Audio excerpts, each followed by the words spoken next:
आज के इस वीडियो में भारतीय न्याय संहिता बीएनएस से संबंधित लघु उत्तरीय एवं दीर्घ उत्तरीय प्रश्न को देखते हैं। यह संपूर्ण मैराथन वीडियो जो है आपका सब्जेक्टिव टाइप रहने वाला है। इसमें हम प्रीवियस ईयर पूछे गए सभी सब्जेक्टिव प्रश्न को और वर्तमान समय में होने वाले सत्रांश परीक्षा को देखते हुए जो है यह वीडियो तैयार किया है। तो चलिए यह लॉन्ग क्वेश्चन का वीडियो देखते हैं। इसमें प्रथम है, निम्नलिखित पर संक्षिप्त टिप्पणी लिखें। प्रथम है इसमें सदोष लाभ, रॉन्गफुल गेन। भारतीय न्याय संहिता की धारा 2 के 36 के अनुसार सदोष लाभ, रॉन्गफुल गेन कानून विरुद्ध साधनों द्वारा उस संपत्ति का ऐसा लाभ है जिसको पाने वाला व्यक्ति उसका कानूनी हकदार नहीं हो। नेक्स्ट दूसरा है सदोष हानि, रॉन्गफुल लॉस। भारतीय न्याय संहिता की धारा 2 के 37 के अनुसार सदोष हानि संपत्ति की ऐसी हानि है जिसको हानि उठाने वाला व्यक्ति उसका उचित अधिकारी है। नेक्स्ट तीसरा है बेईमानी से, डिसऑनेस्टी। भारतीय न्याय संहिता की धारा 2 के 7 के अनुसार यदि कोई व्यक्ति इस नियत से काम करता है कि एक व्यक्ति को नाजायज लाभ हो या दूसरे को नाजायज हानि हो तो यह कहा जाता है कि यह काम बेईमानी से किया गया है। नेक्स्ट चौथा है कपटपूर्वक, फ्रॉडेंटली। भारतीय न्याय संहिता की धारा 2 के 9 के अनुसार कोई व्यक्ति किसी बात को कपटपूर्वक करने वाला कहा जाता है यदि वह उस बात को कपट के आशय से करता है। कपट करने में 2 बातें होती है। फर्स्ट, धोखा खाए हुए व्यक्ति के साथ कपट का होना। दूसरा, इससे कानूनी अधिकार का उल्लंघन होना। नेक्स्ट पॉइंट है आपका कपटपूर्वक की कूटकरण की परिभाषा। कूटकरण, काउंटरफेटिंग। कूटकरण देखते हैं। भारतीय न्याय संहिता की धारा 2 के 4 के अनुसार वह व्यक्ति कूटकरण करता कहा जाता है या कूटकरण करता कहा जाएगा यदि वह एक वस्तु को दूसरी वस्तु से मिलता जुलता हुआ बनाता है। दूसरा कंडीशंस, वह उस समानता के द्वारा धोखा देने के इरादे से ऐसा कार्य करता है। या तीसरा, यह जानते हुए कि इससे धोखा होगा ऐसा कार्य करता है। व्याख्या, यह जरूरी नहीं है कि वस्तु की नकल हूबहू ही हो, मतलब सेम टू सेम ही हो। दूसरा, वस्तु को दूसरी वस्तु से मिलता जुलता कर देना कि इससे धोखा दिया जा सकता है। चलिए नेक्स्ट अब देखते हैं पांचवा, डॉक्यूमेंट, दस्तावेज क्या है। दस्तावेज तो भारतीय न्याय संहिता की धारा 2 के 8 के अनुसार दस्तावेज का अर्थ उस चीज से है जो किसी वस्तु पर अक्षरों, अंकों या चिन्हों अथवा उसमें कई साधनों द्वारा लिखी जाए, जबकि उस चीज को किसी बात के प्रमाण के रूप में प्रयोग किए जाने के आशय से हो या उसका प्रयोग किया जा सके। उदाहरण हो गया आपका एग्जाम्पल दस्तावेज का संविदा की शर्तें, मुख्तारनामा, चेक, नक्शा, ये सभी दस्तावेज के एग्जाम्पल हैं, उदाहरण हैं। नेक्स्ट है आपका इलेक्ट्रॉनिक्स अभिलेख 29 का क। इलेक्ट्रॉनिक्स अभिलेख शब्दों का वही अर्थ होगा जो संसूचना प्रौद्योगिकी अधिनियम 2000 की धारा 2 के उपधारा 1 के खंड 9 में है।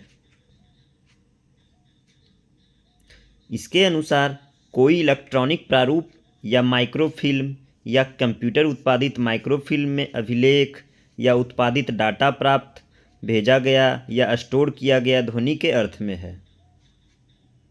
नेक्स्ट है आपका मूल्यवान प्रतिभूति, वैल्यूएबल सिक्योरिटी, मूल्यवान प्रतिभूति।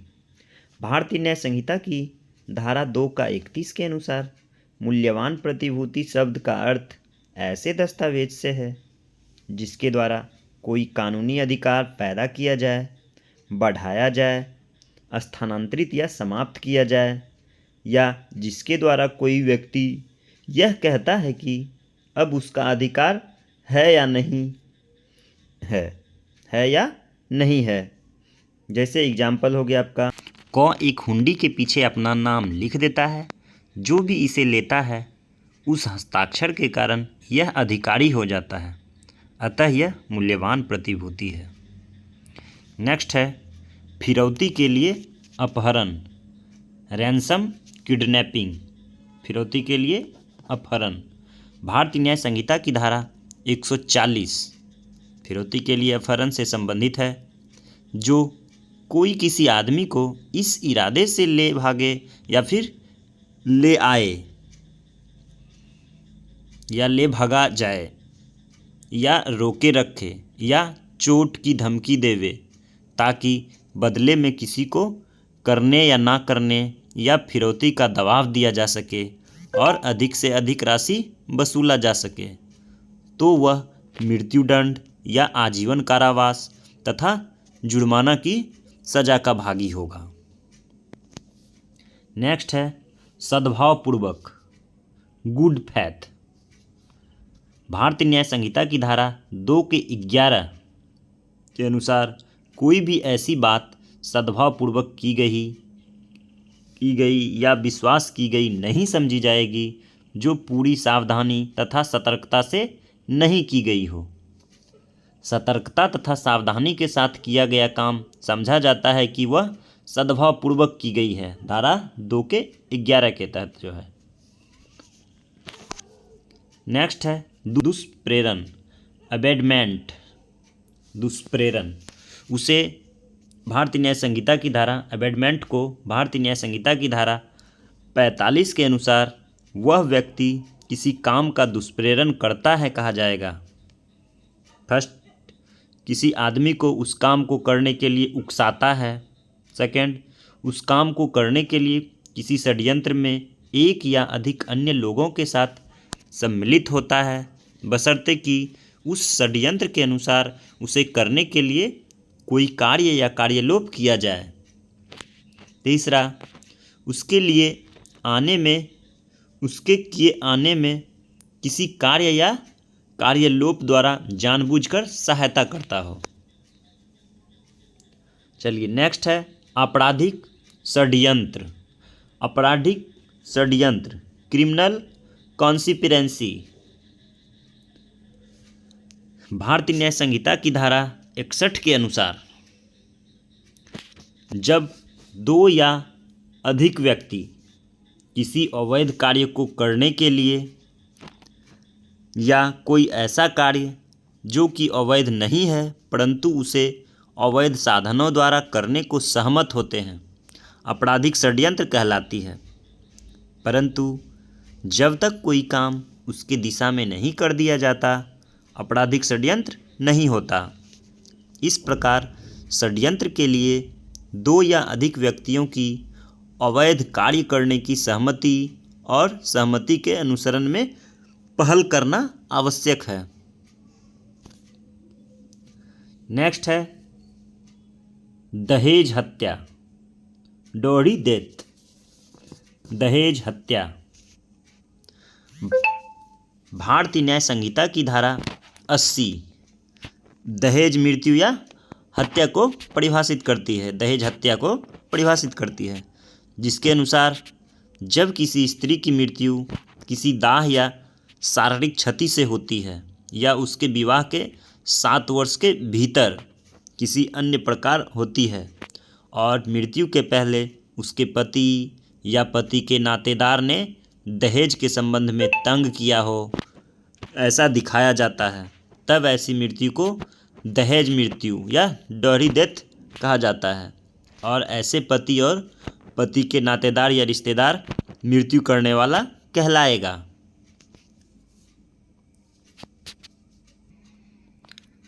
नेक्स्ट है चोरी की संपत्ति, स्टॉलन प्रॉपर्टी। भारतीय न्याय संहिता की धारा 317 के अनुसार ऐसी संपत्ति जिसका कब्जा चोरी या उद्यापन या लूट द्वारा हुआ है या जिसका आपराधिक दुर्विनियोग या आपराधिक न्यासभंग किया गया है, चुराई हुई संपत्ति कहलाती है। चाहे वह दुर्विनियोग या न्यासभंग भारत के भीतर या बाहर में किया गया हो, परंतु जैसे ही संपत्ति मालिक के कब्जे पहुंच जाती है तो वह चोरी की संपत्ति नहीं रह जाती। नेक्स्ट है छल, डिसीट। भारतीय न्याय संहिता की धारा 318 के अनुसार कोई व्यक्ति किसी दूसरे को कपटपूर्वक या बेईमानी से उकसाता है कि वह कोई संपत्ति किसी व्यक्ति को दे या कोई व्यक्ति किसी वस्तु को रखे या जानबूझकर किसी को उकसाता है कि वह कोई ऐसा कार्य करे जिससे उस व्यक्ति को शारीरिक, मानसिक, ख्याति संबंधी या संपत्ति का नुकसान पहुँचे या होना संभव हो, तो छल, डिसीट किया कहा जाएगा। नेक्स्ट है स्त्री के प्रति क्रूरता।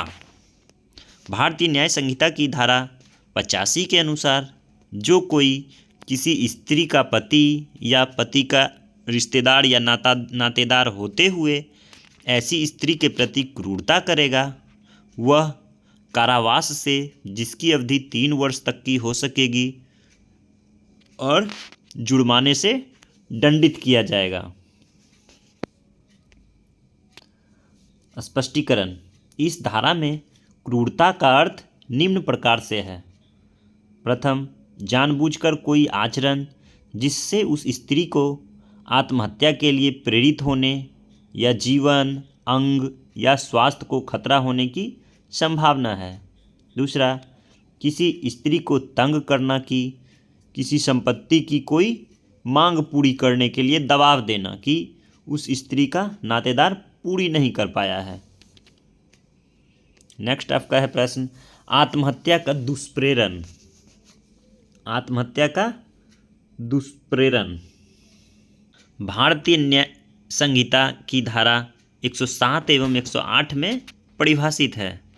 धारा 107 के अनुसार 18 वर्ष से कम आयु के व्यक्ति या उन्मत्त व्यक्ति या मूर्ख या नशे की हालत में जो व्यक्ति है आत्महत्या के उकसाव करने से आत्महत्या कर ले तो मृत्यु या आजीवन कारावास या 10 वर्ष तक कैद और जुर्माने से भी दंडनीय होगा। अन्य किसी व्यक्ति को उकसाव किया जाए तो वह ऐसी आत्महत्या का उकसाव पर आत्महत्या कर ले तो 10 वर्ष तक के कैद और जुर्माने से दंडनीय होगा। इस प्रकार दुष्प्रेरण पर आत्महत्या 2 हिस्सों में बटा है। प्रथम, धारा 107 के अनुसार 18 वर्ष से कम आयु के बालक का उकसाव, और दूसरा धारा 108 के अनुसार 18 वर्ष से अधिक आयु के व्यक्ति का उकसाव। एग्जाम्पल, किसी स्त्री को झिड़की देना, डांटना, फटकारना या क्रोध में कोई बात कहना कि मर भी नहीं जाती और इस पर आत्महत्या कर ले तो धारा 108 के तहत जो है दंडनीय होगा। नेक्स्ट है व्यपहरण, किडनैपिंग। धारा 137 भारतीय न्याय संहिता की धारा 137 के अनुसार किडनैपिंग 2 प्रकार का होता है। फर्स्ट, भारत में से व्यपहरण, भारत में से किडनैपिंग। दूसरा, विधिपूर्ण संरक्षता में से व्यपहरण। प्रथम देखते हैं भारत में से व्यपहरण। जब किसी आदमी को उसकी मर्जी के बिना या उसके कानूनी संरक्षक की मर्जी के बिना भारत के बाहर हटाया जाए, ले जाया जाए तो भारत से व्यपहरण कहा जाता है। दूसरा है विधिपूर्ण संरक्षता में से वैफरण या फिर विधिपूर्ण संरक्षण में से वैफरण। संरक्षण में कम आयु का बालक या किसी विकृति मस्तिष्क वाले आदमी को उसके कानूनी संरक्षक के बिना बहकाकर घर ले जाए तो कानूनी संरक्षण से भगा ले जाने का अपराध कहा जाएगा। नेक्स्ट है हत्या के लिए अपहरण। भारतीय न्याय संहिता की धारा 140 के अनुसार किसी आदमी का व्यपहरण या अपहरण इसलिए करेगा कि उसकी हत्या की जाए या वह अपनी हत्या होने के खतरे में पड़ जाए तो आजीवन कारावास या कठिन कारावास जो 10 वर्ष तक की हो सकेगी और जुर्माने से भी दंडनीय होगा। एग्जाम्पल, खौ को उसके घर से कौ बहकाकर ले जाता है कि खौ की हत्या की जाए। नेक्स्ट है प्रकृति विरुद्ध अपराध। निम्नांकित कार्य जो है अप्राकृतिक अपराध कहलाती है या फिर प्रकृति विरुद्ध अपराध कहलाती है। प्रथम, किसी पुरुष द्वारा पुरुष के साथ गुदा संभोग। दूसरा, किसी पुरुष द्वारा स्त्री के साथ गुदा संभोग। तीसरा, किसी स्त्री का स्त्री के साथ संभोग। चौथा, किसी पुरुष या स्त्री का जानवर के साथ संभोग या मैथुन। पांचवा, इसके अतिरिक्त हस्त मैथुन, मुख मैथुन, सब मैथुन इत्यादि अप्राकृतिक अपराध माने जाते हैं। नेक्स्ट है आपराधिक अतिचार, क्रिमिनल ट्रेसपास। आपराधिक अतिचार यह भारतीय न्याय संहिता की धारा 329(1) में परिभाषित है, जिसके अनुसार जो कोई किसी दूसरे के कब्जे की संपत्ति पर इस आशय से प्रवेश करता है कि अपराध करे तो इसे आपराधिक अतिचार कहा जाता है। आवश्यक तत्व, इसके आवश्यक तत्व निम्नलिखित है। प्रथम, संपत्ति जो दूसरे के कब्जे में हो उस पर प्रवेश करना। दूसरा, यदि प्रवेश विधिपूर्ण हो तो वहाँ विधि विरुद्ध बना रहना। तीसरा, ऐसा प्रवेश या बना रहना कि अपराध करने के लिए, भयभीत, अपमानित या पीड़ित करने के लिए। नेक्स्ट है आपका गृह अतिचार या गृह अनाधिकार प्रवेश, हाउस ट्रेसपास। गृह अतिचार यह भारतीय न्याय संहिता की धारा 329 के 2 में परिभाषित है, जिसके अनुसार जो व्यक्ति किसी मकान, तंबू या जलियान में जो आदमी के रहने या पूजा स्थल या संपत्ति की रक्षा के काम में लाया जाता है, प्रवेश करके वहां रहकर आपराधिक कार्य करता है, वह गृह अतिचार करता है कहा जाता है। गृह अतिचार के आवश्यक तत्व। गृह अतिचार के लिए निम्न बातें सिद्ध करना जरूरी होता है। प्रथम, अपराध के लिए प्रवेश। दूसरा, निर्माण, तंबू या जलियान में प्रवेश। तीसरा, वह स्थान आदमी के रहने, पूजा स्थल या संपत्ति की रक्षा के लिए होता हो, इसको सिद्ध करना होता है। नेक्स्ट आपका है प्रच्छन्न गृह अतिचार, लर्किंग हाउस ट्रेसपास। भारतीय न्याय संहिता की धारा 330 के 1 के अनुसार जो व्यक्ति सावधानी के साथ अतिचार करता है कि किसी व्यक्ति से छिपाया जाए जिसे उस मकान, तंबू या जलियान से बाहर करने का अधिकार है, तो कहा जाता है कि वह प्रच्छन्न गृह अतिचार का दोषी है। नेक्स्ट है रात्रि में प्रच्छन्न गृह अतिचार, lurking house trespass by night. Bharatiya Nyaya संहिता की धारा 331(2) के अनुसार जो व्यक्ति सूर्योदय के बाद और सूर्यास्त के बाद और सूर्योदय से पहले प्रच्छन्न गृह अतिचार करता है तो यह कहा जाता है कि वह रात्रि में प्रश्न गृह अतिचार करता है। नेक्स्ट है सदोष अवरोध। Wrongful restraint. सदोष अवरोध भारतीय न्याय संहिता की धारा 126 के अनुसार जो कोई व्यक्ति जानबूझकर किसी व्यक्ति को ऐसी बाधा डालता है कि उस व्यक्ति को उस दिशा में जिसमें उसको जाने का अधिकार है जाने से रोक दे, वह उस व्यक्ति का सदोष अवरोध करता है कहा जाएगा। एग्जाम्पल, क एक रास्ते में जिससे होकर ख को जाने का अधिकार है उसको जाने देने से बाधा डालता है, जिससे ख को जाने से रोक दिया जाता है, तो क ने ख का सदोष अवरोध किया है। नेक्स्ट, बल प्रयोग। भारतीय न्याय संहिता की धारा 128 के अनुसार जो कोई किसी अन्य व्यक्ति पर इस प्रकार गति दे, गति को रोके या गति को बदले या किसी पदार्थ में ऐसी गति दे, गति को रोके या गति को बदले, 2 बार हो गया है टंकन मिस्टेक, गति को बदले जिसके स्पर्श से उस दूसरे व्यक्ति के शरीर या शरीर के भाग या पहने या ले जा रहा किसी चीज़ के स्पर्श से उसके संवेदना पर प्रभाव पड़े तो बल प्रयोग किया जाएगा, परंतु यह निम्न तरीकों में से किसी एक द्वारा किया जाए। प्रथम, शारीरिक बल द्वारा। दूसरा, किसी वस्तु को रखकर कोई अन्य कार्य किए बिना ही प्रभाव डाले। तीसरा, किसी जीव जंतु को प्रेरित कर।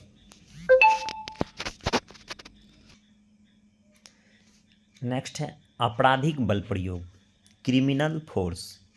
भारतीय न्याय संहिता की धारा 129 के अनुसार जो कोई किसी आदमी को उसकी सम्मति के बिना किसी अपराध या क्षति, भय या क्षोभ पैदा करने के आशय से बल का प्रयोग करता है तो आपराधिक बल प्रयोग करता है कहा जाता है।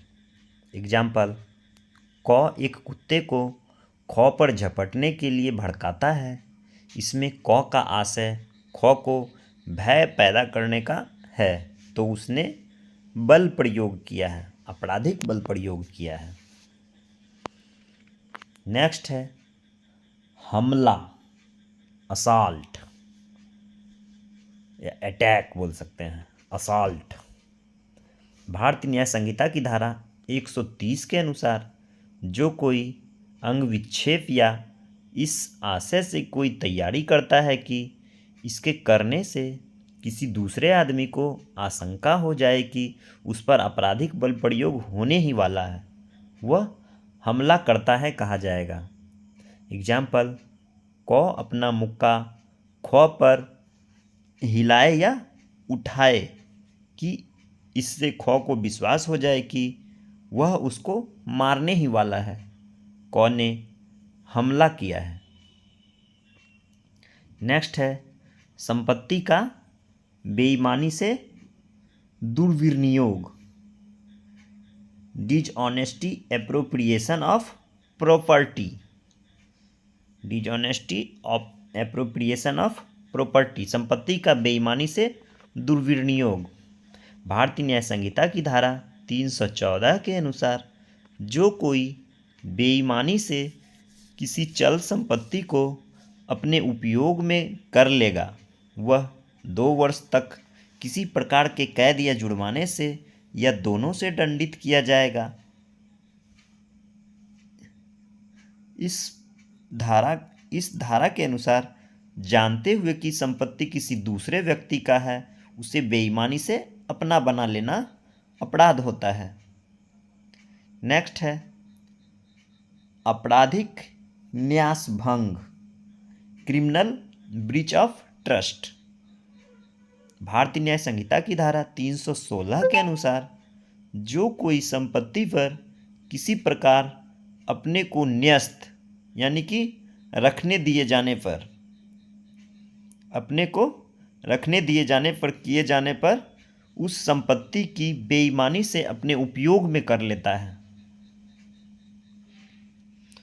जो कोई संपत्ति पर किसी प्रकार रखने दिए जाने पर संपत्ति की बेईमानी से अपने उपयोग में कर लेता है या किसी संविदा का अतिक्रमण कर बेईमानी से उस पर संपत्ति का उपयोग करता है, वह क्रिमिनल ब्रीच ऑफ ट्रस्ट करता है कहा जाता है, आपराधिक न्यासभंग करता है कहा जाता है। नेक्स्ट है स्वेच्छापूर्वक, वॉलेंटरली, स्वेच्छापूर्वक।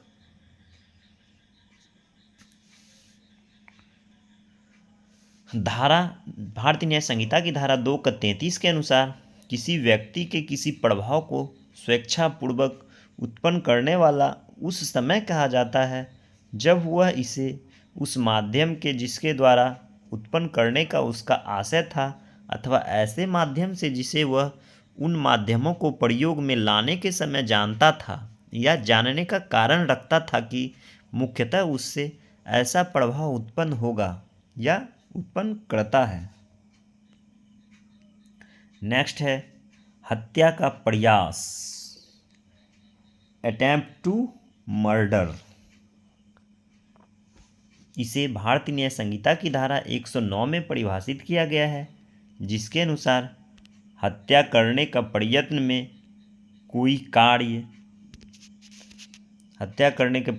कोई कार्य ऐसे आशय या जानबूझकर और ऐसी परिस्थिति में करना कि यदि मृत्यु हो जाती है तो ऐसे कार्य को करने वाला हत्या का दोषी होता है। वह दोनों में से किसी भांति के कारावास से, जिसकी अवधि 10 वर्ष तक की होगी, दंडित किया जाएगा और जुर्माने से भी दंडनीय होगा। यदि ऐसा कार्य द्वारा किसी व्यक्ति को शारीरिक क्षति कारित हो जाए तो वह अपराधी या तो आजीवन कारावास से दंडनीय होगा या मृत्युदंड से दंडित किया जाएगा। नेक्स्ट है अपहरण, एडॉप्शन।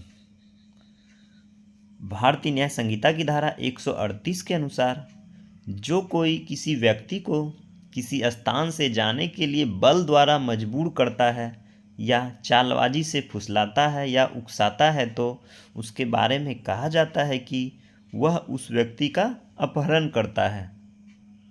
अपहरण के अपराध के मुख्यतः 2 तत्व हैं। फर्स्ट, बल द्वारा बाध्य या छलपूर्ण उपायों से प्रेरित करना। दूसरा, इस तरह मजबूर करने, बहकाने, फुसलाने और उकसाने का मकसद कि उस व्यक्ति को एक स्थान से दूसरे स्थान ले जाया जाए। नेक्स्ट है अपराध, क्राइम। अपराध किसी दंडनीय काम की तरफ इशारा करता है। भारतीय न्याय संहिता की धारा 2 के 24 में अपराध शब्द की कोई निश्चित परिभाषा नहीं दी गई है, फिर भी इसे विभिन्न विधि शास्त्रियों ने निम्नलिखित प्रकार से परिभाषित करने का प्रयास किया है। प्रोफेसर ब्लैकस्टोन के अनुसार अपराध एक ऐसा कार्य या लोप है जो सार्वजनिक विधि के उल्लंघन में किया गया राज्य द्वारा निषिद्ध कार्य है।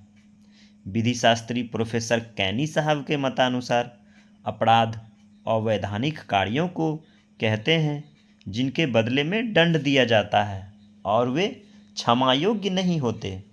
यदि होते भी हैं तो राज्य के अतिरिक्त अन्य किसी को यह अधिकार नहीं होता। उपरोक्त अनुसार अपराध के कुछ आवश्यक तत्व हैं जो निम्नवत हैं। प्रथम, कोई भी काम जो किसी समाज के लिए हानिकारक हो। दूसरा, वह कानून द्वारा मनाही किया गया हो। तीसरा, कार्य तथा व्यवहार का तालमेल होना चाहिए।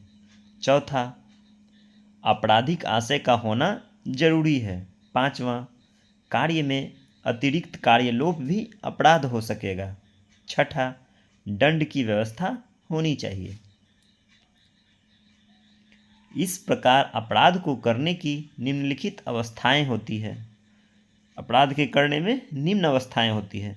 आशय होता है, तैयारी होती है, प्रयत्न होता है और अपराध का पूर्ण होना होता है।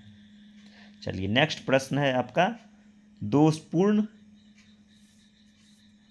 सदोष परिरोध, सदोष परिरोध रॉन्गफुल रेजिस्टेंस, रेजिस्टेंस बोल सकते हैं, प्रतिरोध, सदोष प्रतिरोध या परिरोध। भारतीय न्याय संहिता की धारा 127 के अनुसार जो कोई किसी व्यक्ति को ऐसे ढंग से अकारण रुकावट डाले कि उस व्यक्ति को किन्हीं चारों ओर से घिरी सीमाओं से बाहर जाने से रोक दे तो कहा जाता है कि वह दोषपूर्ण परिरोध करता है। इसके लिए 1 वर्ष तक का कैद तथा 1000 रुपया जुर्माना या दोनों से दंडित किए जाने का दंड निर्धारित है। नेक्स्ट है आपराधिक मानव वध, कल्पेबल होमिसाइड, आपराधिक मानव वध। भारतीय न्याय संहिता की धारा 100 के अनुसार आपराधिक मानव वध किसी की मृत्यु कारित करने के आशय से या ऐसा शारीरिक क्षति अथवा जख्म कारित करने के आशय से जिससे मृत्यु हो जाना संभाव्य है, या यह ज्ञान रखते हुए कि उसके द्वारा किया जाने वाला कार्य के दौरान किसी की मृत्यु संभावित है। 3 परिस्थितियों में से किसी एक के अधीन कार्य करते हुए किसी की मृत्यु कारित कर देता है तो आपराधिक मानव वध, कल्पेबल होमिसाइड करता है, ऐसा कहा जाता है। चलिए अब है दीर्घ उत्तरीय प्रश्न, लघु एवं दीर्घ उत्तरीय प्रश्न। इसमें प्रथम क्वेश्चन है जंगम संपत्ति को धारा के साथ परिभाषित करें। जंगम या चल संपत्ति को भूमि और भूमि से जुड़ी हुई चीज़ें या उस चीज़ें से जुड़ी हुई वस्तु को छोड़कर जंगम चल संपत्ति कही जाएगी, अर्थात जिन चीज़ों को एक स्थान से दूसरे स्थान तक ले जाया जाए जंगम संपत्ति कही जाएगी, चल संपत्ति कही जाएगी। इसकी परिभाषा भारतीय न्याय संहिता की धारा 2 के 21 में दिया गया है। दूसरा प्रश्न है सामान्य आशय से आप क्या समझते हैं? इसका उल्लेख भारतीय न्याय संहिता की किस धारा में है? देखते हैं आंसर। कई व्यक्तियों द्वारा किसी सामान्य आशय का अग्रसर करने में कोई अपराध किया है तब यह माना जाएगा कि उनमें से प्रत्येक व्यक्ति उसी दायित्व के अधीन होगा जैसे कि उसने अकेले किया हो। इसकी परिभाषा भारतीय न्याय संहिता की धारा 3 के 5 में दी गई है। इसका जहाँ प्रयोग किया जाएगा तो यह समझा जाएगा कि उस अपराध को एक से अधिक व्यक्तियों द्वारा सामान्य आशय से किया गया है। तीसरा प्रश्न है भारतीय न्याय संहिता के उपबंधों में कितने प्रकार के दंड का उल्लेख है? तो भारतीय न्याय संहिता के उपबंधों में धारा 4 के तहत जो है कुल 6 प्रकार के दंड का उल्लेख किया गया है।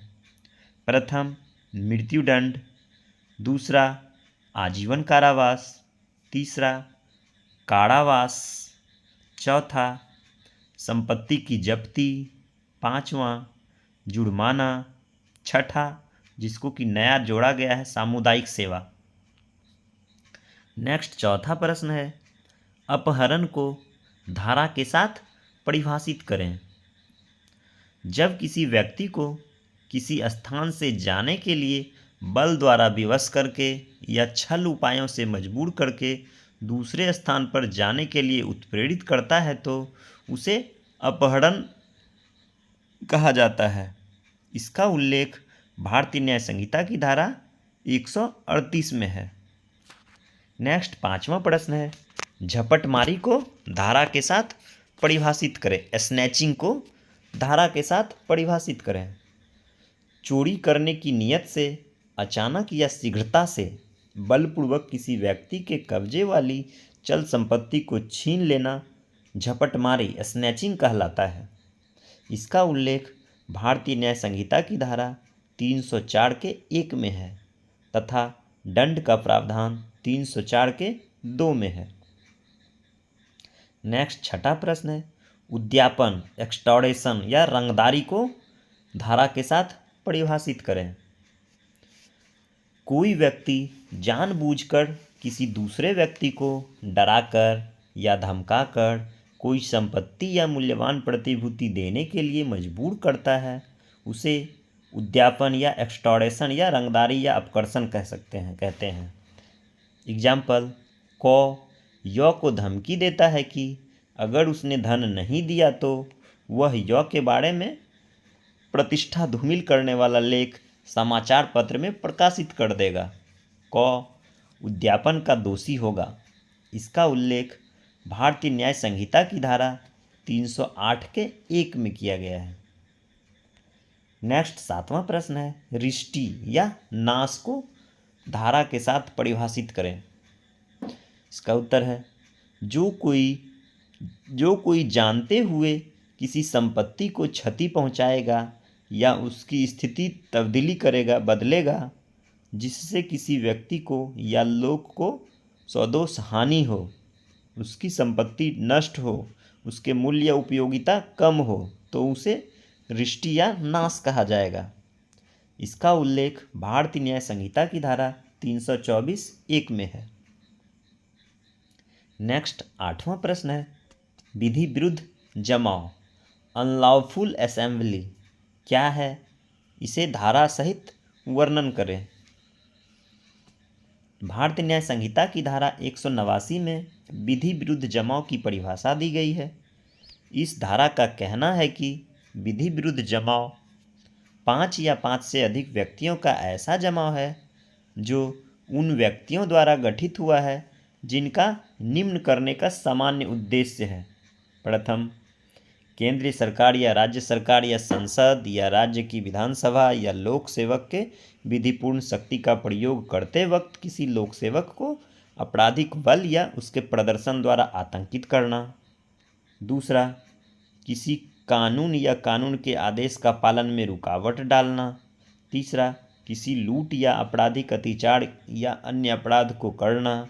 चौथा, किसी व्यक्ति पर आपराधिक अत्याचार या अन्य अपराध का करना या कोई संपत्ति को लेना या किसी व्यक्ति को किसी रास्ते से जाने के अधिकार या पानी का उपयोग करने या अन्य अधिकार के उपयोग करने से रोकना या बेदखल करना है।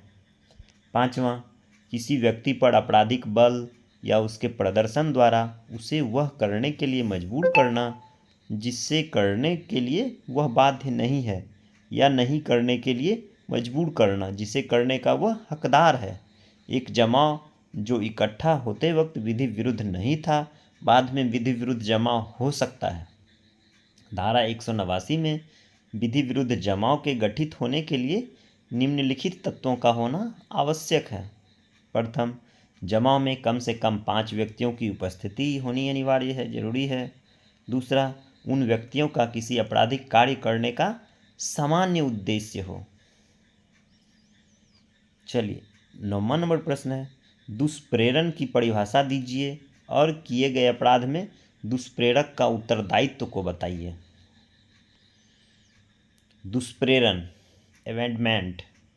दुष्प्रेरण की परिभाषा भारतीय न्याय संहिता की धारा 45 के अनुसार वह व्यक्ति किसी अपराध के दुष्प्रेरण करता है जो उस काम को करने के लिए किसी व्यक्ति को उकसाता है, उस काम को करने के किसी षड्यंत्र में सम्मिलित होता है, यदि उस षड्यंत्र के अनुसार कोई कार्य किया गया हो, उस काम को करने में जानबूझकर किसी प्रकार सहायता करता है। दुष्प्रेरण का दायित्व, दुष्प्रेरक का दायित्व। यह आवश्यक नहीं है कि उकसाया गया आदमी उस कार्य को करने के लिए स्वयं बाध्य हो ही। दूसरा, यह आवश्यक नहीं कि उसका परिणाम उत्पन्न हो ही जाए। तीसरा, यह आवश्यक नहीं कि उकसाया गया आदमी अपराध करने के लिए कानूनी रूप से योग्य हो ही।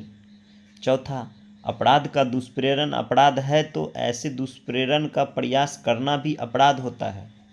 पांचवा, यह आवश्यक नहीं कि षड्यंत्र द्वारा दुष्प्रेरण के लिए अपराध करने वाले व्यक्ति के साथ मिलकर अपराध की योजना बनाई जाए। नेक्स्ट प्रश्न है आपका 10वां नंबर प्रश्न, गृह भेदन से क्या समझते हैं? गृह भेदन, हाउस ब्रेकिंग। धारा 330 के भारतीय न्याय संहिता की धारा 330 के अनुसार जो व्यक्ति गृह अतिचार करता है तो कहा जाता है कि वह गृह भेदन करता है यदि वह निम्न वर्णित तरीकों में से किसी भी तरीकों से घर में प्रवेश करता है अथवा घर के किसी भाग में अपराध कर चुकने पर उससे ऐसी किन्हीं तरीकों में से बाहर निकलता है। प्रथम, यदि वह ऐसे रास्ते में प्रवेश करता या बाहर निकलता है जो स्वयं उसने या उसके किसी दुष्प्रेरक ने गृह अतिचार के लिए बनाया है। दूसरा, ऐसे रास्ते से जो अन्य किसी व्यक्ति द्वारा प्रवेश के लिए आश्रित नहीं है या सीढ़ी द्वारा या अन्य प्रकार चढ़कर पहुंचा है, प्रवेश करता है या बाहर निकलता है। तीसरा, यदि वह किसी ऐसे रास्ते से प्रवेश करता है या बाहर निकलता है जिसको उसके या उसके किसी दुष्प्रेरक ने गृह अतिचार करने के लिए किसी साधन द्वारा खोला है। चौथा, यदि उस गृह अतिचार को करने के लिए या उससे निकल जाने के लिए यह किसी ताले को खोलकर प्रवेश करता या बाहर निकलता है। पांचवा, यदि वह आपराधिक बल के प्रयोग या धमकी द्वारा प्रवेश करता या निकल भागता है। छठा, यदि वह किसी ऐसे रास्ते से प्रवेश करता या बाहर निकलता है जिसके बारे में वह जानता है कि वह ऐसे प्रवेश या निकास को रोकने के लिए बंद किया हुआ है और उसके अपने द्वारा या उस गृह अतिचार के दुष्प्रेरण द्वारा खोला गया है। नेक्स्ट 11वां नंबर प्रश्न है, सदोष मानव वध से क्या समझते हैं? कल्पेबल होमिसाइड से क्या समझते हैं? इस अपराध को गठित करने के लिए कौन से तत्व आवश्यक हैं? उदाहरण देते हुए विवेचना कीजिए।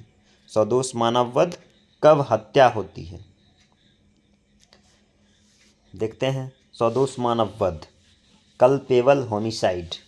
भारतीय न्याय संहिता की धारा 100 में यह कहा गया है कि जो कोई मृत्यु होने की संभावना जानते हुए कि उस कार्य में मृत्यु संभव है कोई कार्य करके मृत्यु करता है वह सदोष मानव वध, कल्पेबल होमिसाइड का अपराध करता है।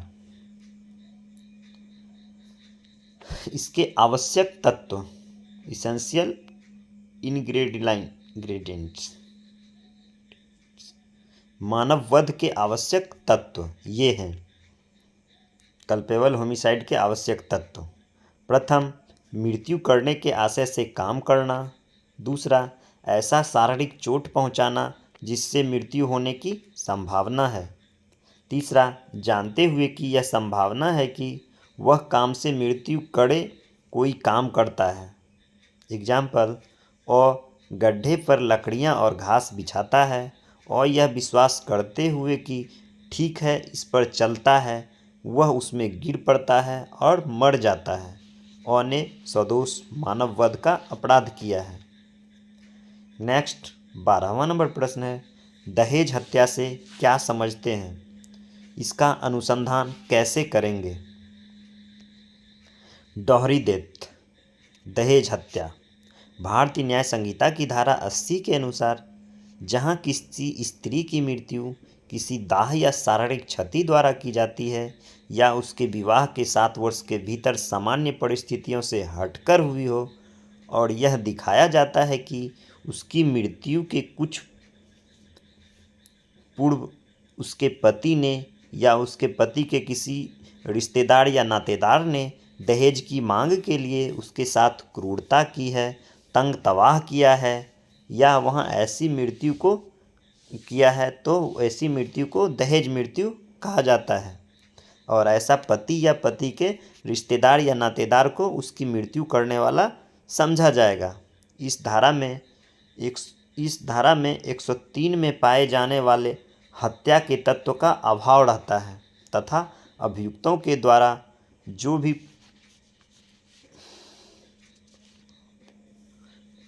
अभियुक्तों के द्वारा जो भी प्रताड़ना होती है उसमें दहेज प्राप्त करने की चाह अधिक होती है। जिस प्रताड़ना क्रम में स्त्री की मृत्यु हो जाती है, इस कारण ऐसी मृत्यु दहेज मृत्यु माना गया है। फिर भी यदि अभियुक्त द्वारा मृत्यु करने के आशय के तत्व यदि पाए जाते हैं तो उसे दहेज हत्या मानते हुए धारा 80 को साथ लेकर के धारा 103 भी लगाया जाना चाहिए। इसी में अनुसंधान में निम्न बिंदुओं पर साक्ष्य संकलन किया जाना चाहिए। फर्स्ट, उस स्त्री की मृत्यु उसके विवाह के 7 वर्ष के भीतर होना चाहिए। सेकंड, उसकी मृत्यु के पहले उसके पति या पति के कोई रिश्तेदार या नातेदार ने दहेज की मांग की हो। तीसरा, दहेज के मांग के लिए उस स्त्री के साथ क्रूरता की थी या तंग तवाह किया था। चौथा, उस स्त्री की मृत्यु दाह या जलने, दाह मतलब जलने या शारीरिक क्षति के द्वारा की गई थी। पांचवा, मृत्यु सामान्य परिस्थितियों से हटकर होना चाहिए। नेक्स्ट 13वां नंबर प्रश्न है, लैंगिक उत्पीड़न के अपराध क्या हैं? निम्नलिखित कार्य लैंगिक उत्पीड़न के अपराध हैं। प्रथम, अवांछनीय लैंगिक संबंधों के बनाने के लिए शारीरिक संपर्क। दूसरा, यौन स्वीकृति की मांग डिमांड। तीसरा, स्त्री की इच्छा के विरुद्ध अश्लील साहित्य दिखाना। चौथा, लैंगिक आभासी टिप्पणी करना। नेक्स्ट 14वां नंबर प्रश्न है, गैंग रेप के लिए भारतीय न्याय संहिता के अंतर्गत सजा का क्या प्रावधान है? धारा सहित उल्लेख करें। तो भारतीय न्याय संहिता में गैंग रेप के लिए निम्न धाराएं हैं। धारा 70 का 1, सामूहिक गैंग रेप, सामूहिक बलात्कार। धारा 70 का 2, 18 वर्ष से कम आयु की स्त्री से सामूहिक बलात्कार या सामूहिक गैंग रेप। देखते हैं धारा 70 का 1, सामूहिक गैंग रेप, सामूहिक बलात्कार, जहां समूह गठित कर एक या उससे अधिक व्यक्तियों द्वारा स्त्री से बलात्संग किया जाएगा। वहां समझा जाएगा कि उनमें से प्रत्येक ने बलात्कार का अपराध किया है और कठोर कारावास जो 20 वर्ष से कम का नहीं होगा किंतु आजीवन कारावास तक का हो सकेगा, जिसका जीवन के शेष समय के लिए कारावास होगा, से दंडित किया जाएगा या और जुर्माने से दंडित किया जाएगा। नेक्स्ट है दूसरा, धारा 70 का 2, जहां समूह में से एक या अधिक के द्वारा सामान्य आशय को अग्रसर करने में 18 वर्ष से कम आयु की स्त्री से बलात्कार या सामूहिक गैंगरेप किया जाता है, वहां हर व्यक्ति के बारे में समझा जाएगा कि उसने बलात्संग किया है और वह आजीवन कारावास जो शेष प्राकृतिक जीवन काल के लिए होगा और जुर्माने से दंडित किया जाएगा। नेक्स्ट 15वां नंबर प्रश्न है, पीछा करना, स्टॉकिंग। पीछा करना से क्या समझते हैं? जब कोई पुरुष किसी स्त्री का पीछा करेगा या ऐसी स्त्री द्वारा इच्छा के बावजूद व्यक्तिगत अन्योन्य क्रिया को आगे बढ़ाने के लिए बार बार ऐसी स्त्री से संपर्क करेगा या संपर्क करने का प्रयत्न करेगा या स्त्री द्वारा इंटरनेट, ईमेल या इलेक्ट्रॉनिक संसूचना के किसी अन्य प्रकार के प्रयोग का अनुवीक्षण करता है, तो यह स्टॉकिंग का अपराध कहलाता है, पीछा करने का अपराध कहलाता है। पीछा करने के अपराध के लिए प्रथम दोष सिद्धि पर 3 वर्ष तक का साधारण कारावास या कठोर कारावास और जुर्माना, और द्वितीय या पश्चातवर्ती दोष सिद्धि अपराध के लिए 5 वर्ष तक का साधारण या कठोर कारावास तथा जुर्माना से दंडनीय है। नोट, अपराधी को पकड़ने, साक्ष्य इकट्ठा करने के लिए इंटरनेट, ईमेल या इलेक्ट्रॉनिक संसूचना के माध्यम से पीछा करना अपराध नहीं है। नेक्स्ट 16वां नंबर प्रश्न है, बलात्कार की परिभाषा लिखिए। बलात्कार का अपराध गठित करने के लिए किन किन तथ्यों का होना आवश्यक है? अभिरक्षा में बलात्कार संबंधी प्रावधानों की संक्षिप्त जानकारी दें। उत्तर, बलात्कार, रेप भारतीय न्याय संहिता की धारा 63 के अनुसार वह व्यक्ति बलात्कार करता है कहा जाएगा यदि वह व्यक्ति को अपने लिंग को स्त्री की योनि, मुख, मूत्रनली या गुदा में प्रवेशन करता है या अन्य के साथ कराता है। दूसरा, किसी वस्तु या शरीर के किसी अंग को जो लिंग नहीं है, महिला की योनि, मूत्रनली या गुदा में प्रवेश करता है या अन्य के साथ कराता है। तीसरा, महिला के शरीर के किसी अंग से इस प्रकार का हस्तसाधन करता है जिससे कि ऐसी महिला की योनि, मूत्रनली, गुदा या शरीर के किसी अंग में प्रवेश किया जाए या अन्य के साथ कराया जाए। चौथा, अपने मुख को महिला की योनि, गुदा, मूत्रनली पर लगाता या उससे अपने या किसी अन्य के साथ ऐसा कराता है। निम्नलिखित 7 परिस्थितियों में से किसी के अधीन किया जाता है। फर्स्ट, उस औरत की इच्छा के विरुद्ध। सेकंड, उस औरत की सहमति के बिना। थर्ड, उस औरत की सहमति से जो मृत्यु या चोट का डर दिखाकर ली गई हो। चौथा, उस औरत की सहमति से जो यह जानकर कि वह पुरुष उसका पति है इस भ्रम में दी थी। पांचवा, सहमति से जो कि ऐसी सहमति देते समय विकृतिचित या मतता के कारण उसके स्वभाव या परिणामों को समझने में असमर्थ है, सहमति दी है। छठा, 18 वर्ष से कम उम्र की औरत की सहमति या सहमति के बिना। सातवां, जब वह स्त्री सम्मति बतलाने में असमर्थ है। नेक्स्ट 17वां नंबर प्रश्न है, चोरी की परिभाषा लिखते हुए समझाएं कि क्या कोई व्यक्ति स्वयं अपनी संपत्ति की चोरी कर सकता है तथा क्या किसी परिस्थिति में अचल संपत्ति की चोरी की जा सकती है। धारा सहित उदाहरण देकर समझाएं। देखते हैं पहले चोरी, थेफ्ट। भारतीय न्याय संहिता की धारा 303 के अनुसार जो कोई किसी व्यक्ति के कब्जे से उसकी सम्मति के बिना किसी चल संपत्ति, मूवेबल प्रॉपर्टी को बेईमानी का आशय से लेने के लिए उस संपत्ति को हटाता है, उसके बारे में कहा जाता है कि वह चोरी करता है। चोरी का अपराध साबित करने के लिए निम्न 5 तत्व आवश्यक हैं। प्रथम, संपत्ति को बेईमानी का आशय से लिया जाए। दूसरा, संपत्ति चल होना चाहिए। तीसरा, दूसरे व्यक्ति के कब्जा से संपत्ति प्राप्त किया जाना चाहिए। चौथा, उस व्यक्ति की संपत्ति के सम्मति के बिना लिया जाना चाहिए। पांचवा, वस्तु को हटाया जाना चाहिए। इसी में है, चोरी का अपराध पूरा होने के लिए सभी 5 तत्व आवश्यक हैं। इसमें एक की भी कमी से अपराध पूरा नहीं होगा। चोरी के अपराध पूरा होने के लिए जो है सभी 5 उपयुक्त ऊपर जो दिए गए 5 तत्व हैं सभी का होना आवश्यक है। अगर एक की भी कमी रहती है तो अपराध पूरा नहीं होगा। अचल संपत्ति जैसे पेड़ को काट देने पर चोरी का अपराध बन जाएगा। जैसे ही पेड़ को काट दिया जाता है तो वो चोरी का अपराध बन जाएगा। इसी में प्रश्न था कि क्या कोई व्यक्ति स्वयं अपनी संपत्ति की चोरी कर सकता है।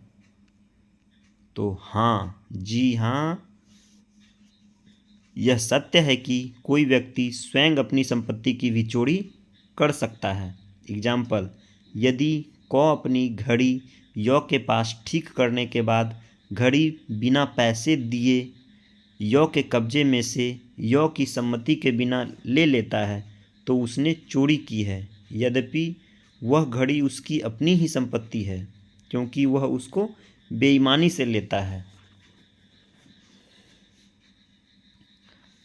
दूसरा एग्जाम्पल, य की सम्मति के बिना य के कब्जे में से एक वृक्ष बेईमानी से लेने के अपराध से य की भूमि पर लगे हुए उस वृक्ष को क काट डालता है। यहाँ ज्यों ही क ने इस प्रकार लेने के लिए उस वृक्ष को पृथक किया है, उसने चोरी की है। नेक्स्ट 18वां नंबर प्रश्न है, लूट कब डकैती में परिणत हो जाता है। लूट कब डकैती में बदल जाता है? किस धारा में लूट एवं डकैती का वर्णन है? इसके लिए किन धाराओं में दंड का प्रावधान है? एग्जाम्पल, लूट कब डकैती में परिणत हो जाता है? देखते हैं। प्रत्येक लूट डकैती है यदि 5 या 5 से अधिक व्यक्तियों के द्वारा की जाती है। डकैती में व्यक्तियों की संख्या अत्यंत ही महत्वपूर्ण है, जो 5 से कम नहीं हो सकती। चाहे लूट कर रहे हो या लूटने में सहयोग कर रहे हो, सभी मिलकर 5 से अधिक होना चाहिए। इस प्रकार डकैती अपने आप में लूट को शामिल करती है। लूट भारतीय न्याय संहिता की धारा 309 का 1, 2, 3 के अनुसार प्रत्येक चोरी या उद्यापन लूट कहलाएगा यदि वह किसी व्यक्ति को तत्काल मृत्यु या चोट या स्वदोष अवरोध के भय में डालने के लिए निकट हो या उसे लूट कहते हैं। अवरोध के भय में डालने के लिए करे तो उसे लूट कहते हैं। उपरोक्त के अनुसार सभी प्रकार की लूट में या तो चोरी है या उद्यापन। लूट के लिए दंड भारतीय न्याय संहिता की धारा 309 के 4 के तहत जो है लूट के लिए दंड का प्रावधान है। के अंतर्गत 309 के 4 के अंतर्गत जो है लूट के लिए दंड का प्रावधान है। जो कोई लूट करेगा वह कठिन कारावास से जिसकी अवधि 10 वर्ष तक की हो सकेगी और जुर्माने से भी दंडनीय होगा। नोट, लूट राजमार्ग पर सूर्यास्त और सूर्योदय के बीच की जाए तो 14 वर्ष तक के कारावास से दंडित किया जाएगा। डकैती धारा 310 के 1 के अनुसार 5 या 5 से अधिक व्यक्ति संयुक्त होकर लूट करते हैं या करने का प्रयत्न करते हैं और वे व्यक्ति जो उपस्थित हैं और ऐसे लूट के लिए जाने या प्रयत्न में मदद करते हैं, कुल मिलाकर 5 या 5 से अधिक व्यक्ति हैं, तब हर व्यक्ति को इस प्रकार लूट करता है या उसका प्रयत्न करता है या उसमें मदद करता है कहा जाता है, वह डकैती है। अब देखते हैं डकैती के लिए दंड। भारतीय न्याय संहिता की धारा 310 के 2 के अंतर्गत डकैती के लिए दंड का प्रावधान निर्धारित है। जो कोई डकैती करेगा वह आजीवन कारावास से जिसकी अवधि 10 वर्ष तक की हो सकेगी दंडित किया जाएगा और जुर्माने से भी दंडनीय होगा। आज का यह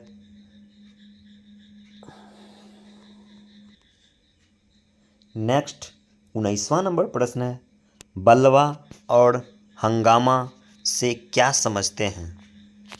बलवा और दंगा से क्या समझते हैं? दंगाइयों को भाड़ा पर बुलाने वाले या प्रोत्साहित करने वाले या संरक्षण देने वाले को क्या सज़ा निर्धारित है? धारा सहित लिखें। देखते हैं बलवा। धारा 191 में बलवा का वर्णन है। बीएनएस की धारा 191 में बलवा का वर्णन है। जब कभी विधि विरुद्ध जमाव या उसके किसी सदस्य के द्वारा ऐसे जमाव के सामान्य उद्देश्य को अग्रसर करने में बल या हिंसा का प्रयोग किया जाता है, तब ऐसे जमाव का हर सदस्य बलवा करने के अपराध का दोषी होगा। बलवा के आवश्यक तत्व: फर्स्ट, 5 या अधिक आदमी का होना। सेकंड, सामान्य उद्देश्य का होना। थर्ड, बल प्रयोग या हिंसा का होना। इस प्रकार किसी विधि विरुद्ध जमाव के किसी सदस्य के द्वारा इस जमाव द्वारा अपने सामान्य उद्देश्य को पूरा करने में बल प्रयोग करना बलवा करना कहलाता है। इसी में है दंगा। दंगा भारतीय न्याय संहिता की धारा 194 के अनुसार जबकि 2 या अधिक व्यक्ति लोक स्थान में लड़कर लोक शांति में बाधा डालते हैं, तब यह कहा जाता है कि वे दंगा करते हैं। दंगा के लिए दंड: भारतीय न्याय संहिता की धारा 194 में दंगा करने के लिए दंड है निर्धारित, दंड निर्धारित है। जो कोई दंगा करेगा वह दोनों में से किसी भांति के कारावास से जिसकी अवधि 1 मास तक की हो सकेगी या जुर्माने से जो 100 रुपया तक का हो सकेगा या दोनों से दंडित किया जाएगा। दंगा के आवश्यक तत्व: प्रथम, 2 या 2 से अधिक व्यक्तियों का होना। दूसरा, सार्वजनिक या लोक स्थान में झगड़ा किया जाना चाहिए। तीसरा, लड़कर लोक शांति में बाधा डाला जाना चाहिए।